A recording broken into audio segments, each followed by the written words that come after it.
We think that if we could just get a hold of that job where we couldn't get fired, or the financial system that just can't crash, then everything would be fine. But in fact, there's nothing as dangerous as perfect safety.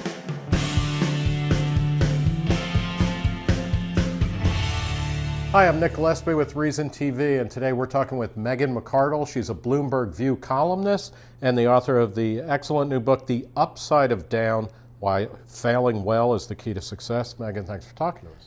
Thanks for having me. So what inspired you to write a book about failing well? Well, the first thing they always tell writers is write what you know.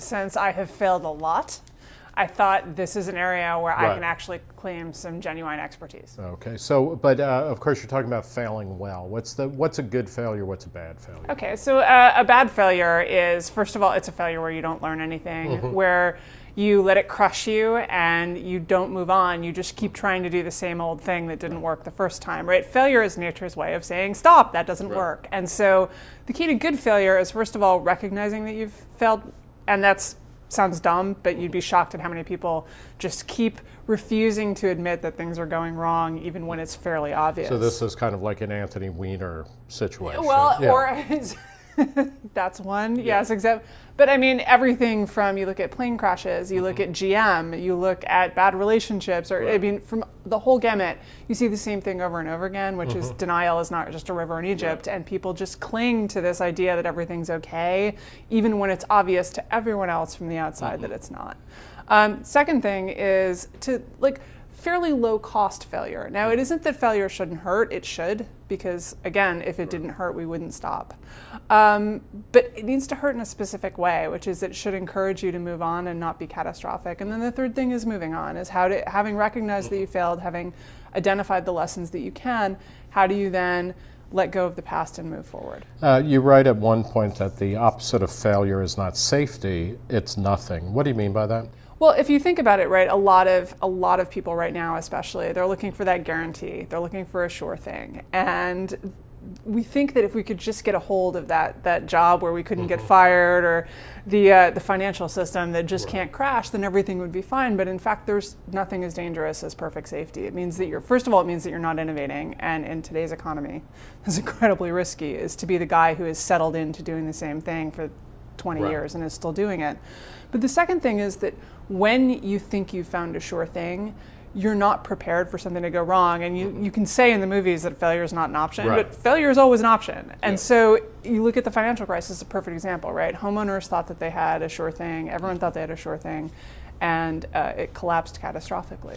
Well, you also write at a certain point, and this is interesting because, I mean, a lot of the book is about policy issues, it's about business, but it's also, you bring it down to an individual level through anecdotes and whatnot. But you talk about kind of the way that schools teach, or our culture kind of teaches a very bad, very false lesson, which is that success in work mostly depends on natural talent. Explain that a bit. Well, if you think about how especially bright kids go through school, right, is that everyone wants to, you learn early that success is just about being brilliant, right? You sit down and you do it and it's perfect the first time you do it. Maybe you rewrite a draft and then, you can try to tell kids that talent doesn't matter, but that's obviously a lie, right? You can look around a grammar school classroom and know who finds math easy and who doesn't. The problem is that those kids then get the message that that being smart is about succeeding is about finding work easy, right? The smartest kid in the class is the person just who finds it the easiest. And then that's reinforced by the way we teach. So how do you learn English, right? You don't sit down and read Tom Sawyer Detective, which is a very bad book that Mark Twain wrote later. And it's not as bad as Tom Sawyer Abroad, but it's getting there. Yes. He wrote a series of not very good books later in life because he was desperate and bankrupt and needed the money. And you don't read any of those books, and you don't read the drafts. And one of the stories I tell in the book is I was at a seminar with 12 English professors and me. And we're discussing Moby Dick, and he has this chapter on the rules for determining whether you're allowed to hunt a whale or whether it's someone else's. And at the end of the book, it's a fast fish, which means that you can hunt it, or that you can't hunt it, or a loose fish, which is one that's fair game. At the end, it says, "And what are you, dear reader, but a fast fish and a loose fish too?" And everyone's sitting around for like an hour. So what is it? What did he mean by this? And finally, at the end, I said, "I'm just going to throw this out here, but maybe he just got to the end of the chapter and it sounded good." Yeah. Just like you would have thought that I had said like, hey guys, after this is over, what if we just went out and killed some old ladies? Right. And the fact is that this is how actual writers experience it, right? Sometimes you just get to the end, but the way we perceive it after it's written is it came out of his mind, fully formed, exactly what he intended, and it was super brilliant, and how dare you question these super brilliant people? That's not how they perceived themselves, and that's not how they worked. They had a lot of false starts. They wrote a lot of junk, better junk than I write. And it's true of science, it's true of the way that we teach all of these topics, is we're not showing how these guys failed and failed and failed until they finally figured it out. Within a kind of broad-based libertarian movement, I mean, it's interesting because, there's a real privileging of work ethic and of try hard, try harder. But then there's also this growing idea that, well, certain people have it and some people don't. And you really can't, I mean, this is in large way the message of much of Charles Murray's work, but other people who say, well, you know what, the cake is baked when you come at, when you enter the world. So is that a mixed message within not just libertarianism, but a lot of how we teach, a lot of how we talk about stuff? It's really not about work. It's about whether you're anointed with the right genes and the right environment up through age 5. Well, I would put it this way. Talent exists, right? It would be stupid to say that it doesn't. Right. You can look at different kids and see that they have different levels of ability at different things. On the other hand, my mother grew up in a town where the state school for the mentally retarded was. And there was a guy there who could wax cars better than anyone's ever seen. It was amazing. This isn't a Cuomo joke, is it? No, sadly. It would be a great Cuomo joke. But the fact is that talent comes in different forms, and not all talents are exactly the talents that make you a good magazine writer, for example. I would also say this, is you can write this book, and I tried really hard to avoid this, of just saying, look at all these great, smart, successful people who failed, you can do it too, right? I can't be Thomas Edison. But on the other hand, I'm better as a writer, which I failed into, than as a management consultant, which is what I thought I was going to do. And that it's not about saying that anything is possible, because that's not true, but better is possible. Is it possible that we're entering an age where a kind of dominant metaphor is the iterative process of software releases? So you have version 1, 1.1, et cetera, kind of repeated efforts that get you closer to better or to good? I actually think that Silicon Valley does have this metaphor of fail faster, right? You try something, and if it doesn't work, you kill it, and then if it does work, you improve it. And I actually think that it's really good that that's become a much more dominant metaphor in our culture for how success happens. But it's important to say that that is always how success has worked in all industries and in American society. And in fact, what we've always been really good at is letting people try, encouraging people to try stuff, even stuff that's a little crazy. And then if they don't succeed, saying, well, hey, I really admire you for trying. And that's not true in all cultures. And it's been a tremendous strength of America that we do admire people who try things, and we pick them up afterwards and say, okay, that was great, go try again. Well, that raises a question. Talk a little bit about kind of societal learning curves, because, I mean, obviously this is about individuals and small groups, but then on a larger level, do certain societies fail better and learn how to succeed better as a result of that, and others not so well? And can you give us examples? Yeah, I mean, I think you look at cultures that have become, where their institutions have become stagnant. That's often a result of shifts in the culture themselves. So you look at Mandarin China as an example that I've talked about a lot, is that they ended up setting things up so that entry into the bureaucracy was done by this one exam, heavy on Confucian sayings, and that if you could pass that hurdle, you would be super successful, right? And it would be, eventually you would go back to your province, and you would be rich, and you would be good for your family and so forth. And here's the thing, is that so we've created this giant pass-fail test. It's a way of, first of all, instituting a phenomenal amount of conformity, resisting change, and so forth, and then it broke. I mean, you can argue that the communist revolution in some ways was just the fracturing of a system that had become so interlocked and so yes, cultures, absolutely, how they treat failure, it does change over time, and it does matter a lot in terms of how successful they're able to be. You talk about a concept called blamestorming, and particularly in the context of the financial crisis. Explain brainstorming, and then let's talk a little bit about how that played out in 2008. Well, blamestorming is just like brainstorming, where we all get together in a group, except this time we're trying to figure out who the villain is and who has done us wrong, and find the scapegoat for whatever just happened.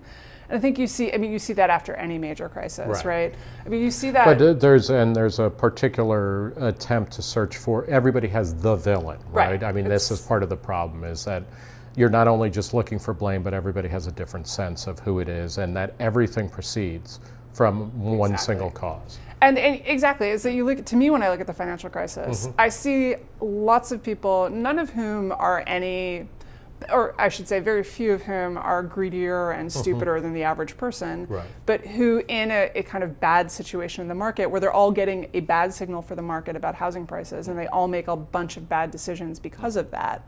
But most people don't see that. They see greedy homeowners or greedy banksters or evil Republican-led regulators or whatever it is. They see some person who did this rather than looking at a system that unfortunately can occasionally go wrong because systems fail just like people do. And I think it's bad in two ways. I mean, the first is you can settle on someone who, if not exactly innocent, because I think everyone had some level of greed and not being perfectly responsible, certainly isn't more guilty than many other people, and then you ruin that person's life. But the other thing is that then you don't fix the problem, right? We're all focused. The great comforting thing about brainstorming is that it gives you a cause that's really easy to remove, right? A person, you can just, fire that person, put them in jail, whatever. A system's hard to fix. And so you focus on something that is easy, but not actually going to fix the problem very well, instead of these giant systemic problems that are a lot harder to address. Do you think in the case of the financial crisis, and obviously there have been a lot of legislative and policy decisions that have been made in the wake of it that we don't even know what they really are for years. I mean, forget the Iraq War. It's going to take longer to figure out what Dodd-Frank is, much less how it impacts things. Is this an example where we failed well, or are we still failing without even realizing it? I mean, I would say with Dodd-Frank, there were some things that we did that are right. I mean, one thing that you look at is fractional reserve banking systems, which is a modern banking system as we all know it. They tend to have crises. And so one thing that Dodd-Frank did that was smart was say, look, if you want to be in these markets, you need more capital. You just need, because for the same reason that having 5% down on your house is riskier than having 25% down. So that was basically a smart regulation. We did things like that are designed to enhance transparency or to give regulators the better, and individuals, just better ability to see what's inside these banks. On the other hand, we also did a lot of things that had nothing to do with any of this, like interchange fees. We decided that we didn't like how much Visa was charging retailers, and those sorts of things. They're bad in two ways. I mean, first of all, they lard up the bill and all of the legislative fighting then ends up getting focused on this thing that doesn't matter, but also then they suck up regulator time, right? If you're going to have bank regulators, you want them focused on basic things like our banks are not going to fail and wipe out everyone's savings, not really tangential things like is Visa charging retailers slightly too much to use every time you swipe a credit card. Well, we will leave it there. The book is The Upside of Down, Why Failing Well is the Key to Success. It's written by Megan McArdle, who's a Bloomberg View columnist. You can see her work at Bloomberg View on a daily basis. Megan, thanks for talking to us. Thanks for having me. For Reason TV, I'm Nick Gillespie.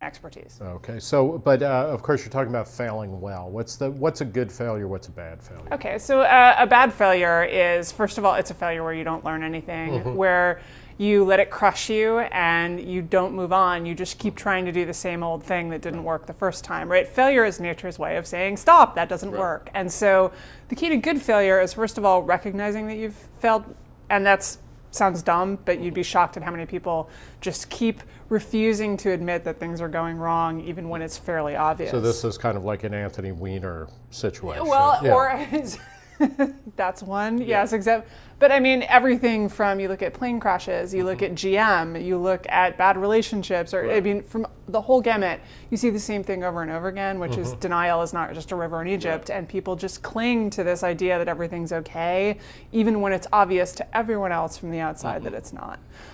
Second thing is to fairly low cost failure. Now, it isn't that failure shouldn't hurt, it should, because again, if it didn't hurt, we wouldn't stop. We think that if we could just get a hold of that job where we couldn't get fired, or the financial system that just can't crash, then everything would be fine. But in fact, there's nothing as dangerous as perfect safety.